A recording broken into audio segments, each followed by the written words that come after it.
मिश्र धन, मिश्र धन, मिश्र धन, मिश्र धन कितना हो जाता है? मिश्र धन 1860 रुपये, 1860 रुपये हो जाता है। ठीक है ना? मिश्र धन कितना हो गया? 1860 रुपये, 1860 रुपये हो जाता। तो ब्याज की दर हो जाता है तो ब्याज की दर, ब्याज की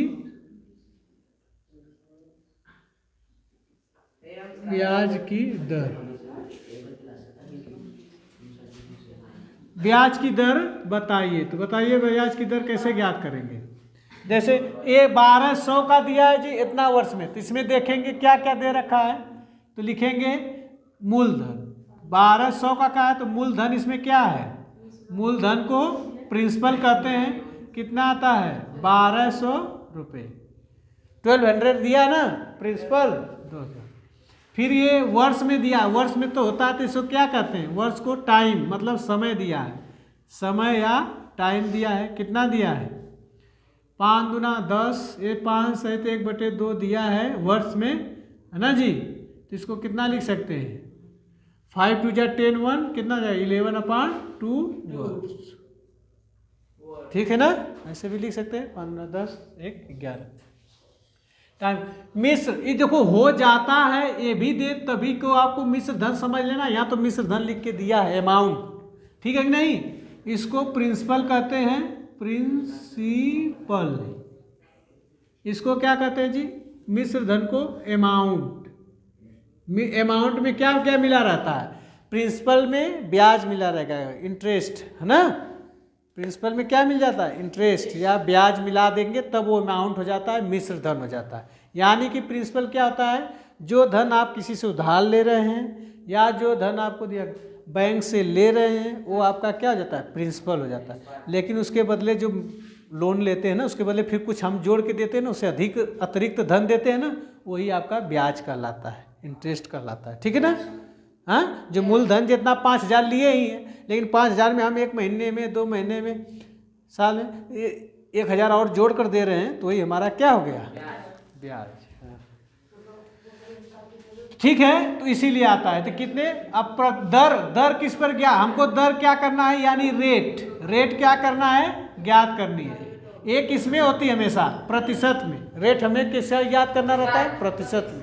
समय को हमेशा वर्ष में ज्ञात करना है। वर्ष में उसको महीने में भी दिया रहेगा तो वर्ष में उसको कन्वर्ट करके ही सॉल्व करेंगे। ठीक है कि नहीं?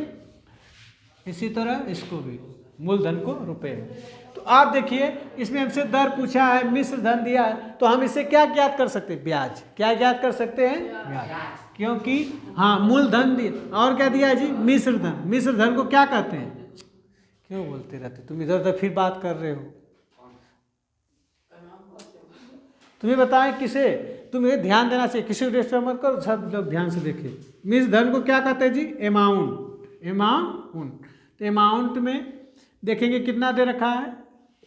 60 ध्यान से सुनना चाहिए, क्वेश्चन ऐसे नहीं आता है, बहुत लोग भटक जाते हैं, इसमें भटक जाते हैं। इसमें दिया अमाउंट दे दिया है, तो अब एक फार्मूला से आप हमें क्या निकालना है? निकाल सकते हैं। देखिए अमाउंट बराबर क्या होता है? पहले एक फार्मूला आपका अमाउंट। अमाउंट यानी मिश्र धन। अमाउंट यानी मिश्र धन। मिश्र धन बराबर क्या हो जाता है? मूलधन, मूलधन जिसे प्रिंसिपल कहते हैं, मूलधन प्लस ब्याज। क्या हो जाएगा? ब्याज। तो ये हो जाती है आपकी प्रिंसिपल। क्या हो जाती है? प्रिंसिपल। और ये ब्याज को क्या कहते हैं? इंटरेस्ट। इंटरेस्ट। ठीक है ना? तो इसको 60 में ऐसे लिख सकते हैं, ए बराबर क्या लिखते हैं? पी प्लस आई। समझ में बात आई? हो गया ना? अब एक फार्मूला हो गया कि मिश्र धन बराबर मूलधन प्लस ब्याज। मूलधन प्लस, ये आपका क्या हो गया? फार्मूला। ये याद रहेगा ना?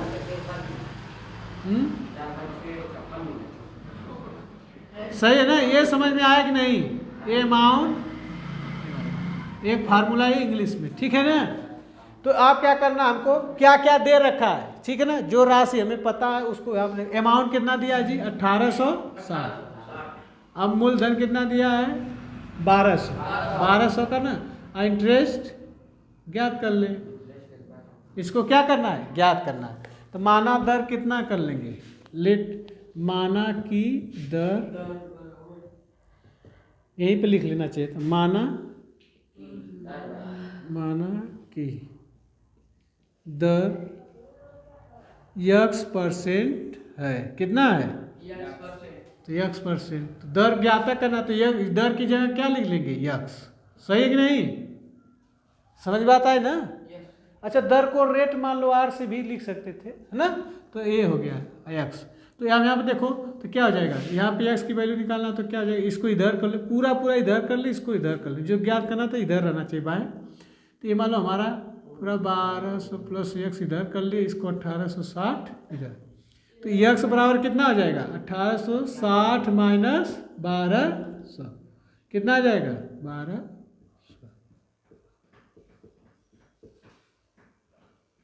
सही है ना, ठीक है। कितना आएगा, घटाएंगे तो कितना आएगा जी, देखेंगे तो देखिए इसमें से 0 आ गया ना, फिर आप 6 में से फिर 0 तो 6 आएगा, फिर 8 में से 2 गया तो 6, बस इतना रुपये, कितना आ गया, ये क्या आया ब्याज आया, रुपए में क्या आया ब्याज, इंटरेस्ट आया, आपका ये आ गया इंटरेस्ट या ब्याज आ गया। तो हमको दर पूछा है, इसको प्रतिशत में लाना है, तो रुपये में ब्याज आया ना, हमसे रेट पूछा है दर, तो हमको दूसरी घट है, तो ये अच्छा हम मान लिए यहाँ पर क्या दर, अरे हो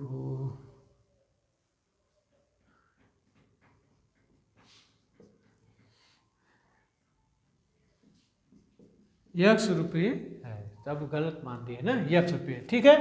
तो अब हमको दर ज्ञात करना है, तो अब यहाँ पे एक फार्मूला और आता है, अब फार्मूला आएगा आपका ब्याज बराबर क्या जी, ब्याज बराबर क्या हो जाता है मूलधन, क्या आता है मूलधन P गुणे दर ना जी, दर क्या आता है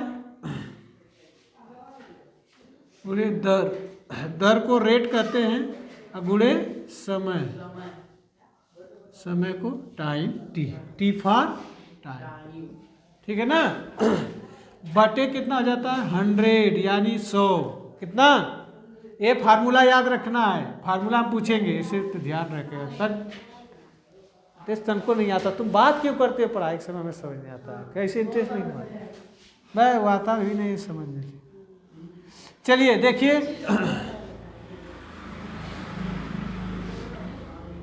सही है कि नहीं, यहाँ देखिए हमको इंटरेस्ट पता हो गया, ब्याज कितने है जी, कितना आया है 660 रुपये, मूलधन 1200, ठीक है कि नहीं, और दर तो हमें ज्ञात करना है ना जी, और समय कितना दे रखा है 11 बटे कितना लिखना है 2 वर्ष ना जी, 11/2 वर्ष, तो ये हो गया आपका, और 100 इसके बटे में 100 कर देंगे, इसके बटे में 100।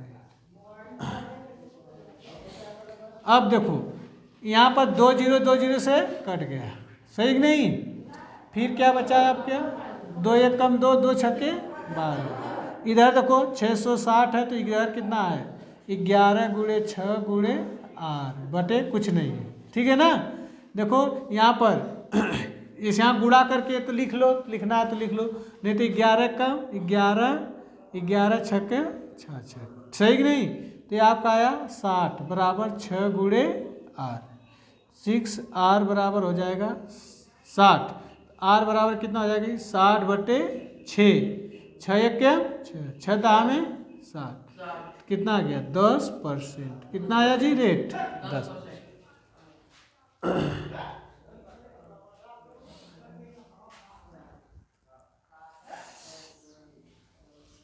माना कि ब्याज x रुपये तथा यहाँ पर लिख सकते हो रेट दर R% है, दर R%, दोनों को मान लेंगे एक ही जगह, काम सही हो जाएगा, सही है ना। दोनों को एक ही जगह मान लो, काम सही हो गए। ये क्या है, गिवन है, दिया है, जो जो दिया है ऐसे पहले लिख लेते हैं, तब फिर ऐसे सॉल्व करते हैं ना जी। सोल्यूशन सॉल्व क्वेश्चन अब समझ में आया कि नहीं? क्यों जी? क्या था, हमको ये सूत्र याद रखना है इसमें विशेष तौर से, किसका, कि मिश्र धन बराबर होता है मूलधन प्लस ब्याज, मूलधन प्लस ब्याज, ठीक है ना। मिश्र धन को अमाउंट कहते हैं, अमाउंट प्रिंसिपल प्लस इंटरेस्ट हो जाता है, सही ना, ध्यान दें। फिर इसके बाद हो गया, इसके यहाँ से हम ब्याज, हमें इंटरेस्ट ब्याज हमें पता हो जाएगा। ब्याज पता करने के बाद हम क्या करेंगे, एक ब्याज का सूत्र निकलता है जिसमें मूलधन गुणे दर गुणे समय बटे 100 ये होता है, उससे हम दर ज्ञात कर लेंगे। जिसकी जिसकी वैल्यू दे रखा वो रख लीजिए, बार बार सूत्र मत याद करिए, इसको सूत्र याद करना होगा। अब हमको दर को सूत्र बताना होता तो दर को इधर लाइए, तो कहते हैं दर, अब ये क्या होता, ये 100 का गुणा ब्याज में हो जाता, ब्याज गुणे 100, फिर क्या हो जाता है जी, अब देखो मूल और समय, मूलधन और समय नीचे आ जाएगा, मूलधन समय। अब इसमें सूत्र बनाओगे तो बहुत हो जाएगी, जितने हैं टर्म 1 2 3 4 तरह का सूत्र बन जाएगा। तो ये इससे बढ़िया कि एक वाला यही फार्मूला याद रखिए, और जिसकी जिसकी वैल्यू है पता वहाँ रख के फिर इधर उधर तक प्रशांतर करके तो हम हाउस सॉल्व करना जानते ही हैं, है कि नहीं, तो कर लेंगे। तो ये इजी है कि नहीं, एक फार्मूला ये याद रखो, एक फार्मूला ये, तो जो जो दे रखा है उसमें डाटा करके एक पता करके फिर अगले वाला फार्मूला यूज करेंगे, सही ना। तो इससे हो जाएगा क्वेश्चन आपका, जल्दी भी होगा, अच्छा भी। नहीं तो बताओ दर ऐसे, फिर कहेंगे समय निकालो, तो अब समय बराबर क्या हो जाता है, एक गुणा फिर 100 को हो जाता, तो अब समय बराबर हो जाता है मूलधन गुणे दर। दो सूत्र हो गया, एक फिर निकालते मूलधन बराबर क्या होगा, तो इसका फिर दर गुणे समय से भाग करते हैं ना। ये एक फार्मूला याद रखिए, उसी पर अपना जो जो दिया है तहाँ तहाँ रख के फिर दर करिए। जैसे जो चीज़ जानना है उसको बाएं रखना पड़ता है, तो ये 6R को हम पूरा पूरा इधर ला दिए, इसको पूरा पूरा इधर कर दिए, ठीक है ना। तो अब सही रहता है, इधर वहाँ से लेके इधर भी काटते, लेकिन रखना चाहिए इधर, सही ना। ये भी बता दें, इसी तरह से को बता दिए थे, लाइव है क्या तो उसमें वीडियो चल रही है ना, उसमें बताए थे कोई ना ऐसे कि समझ जाए कि काटने में। अब वो क्या किया, करा कि गलत बताए, तरीका पहले समझ जाओ, समझ में आ गया तो ऐसे कर लो ना, क्या कर लेना। चलिए और कोई क्वेश्चन।